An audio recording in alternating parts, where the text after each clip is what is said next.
75 വർഷത്തിന് ശേഷം ഇന്ത്യൻ ജനതയുടെ ഹൃദയങ്ങളിലേക്ക് ഒരു കുഞ്ഞു പിറന്നു വീണു. ഇന്ന് അവൾക്ക് 1 വയസ്സ് തികഞ്ഞിരിക്കുന്നു. അവളുടെ പേരാണ് മുഖി.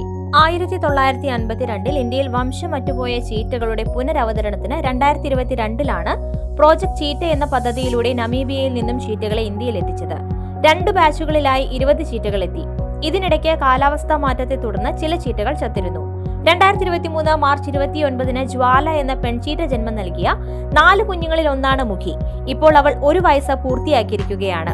മുഖിയുടെ 1ാം ജന്മദിനത്തോടനുബന്ധിച്ചിറങ്ങിയ കുനോ ദേശീയോദ്യാനം വാർത്താക്കുറിപ്പിൽ മുഖിയെ വിശേഷിപ്പിക്കുന്നത് ഇങ്ങനെയാണ്: രാജ്യത്ത് 75 വർഷത്തിന് ശേഷം ജനിക്കുന്ന ചീറ്റ എന്ന പദവി മുഖിക്കുള്ളതാണ്.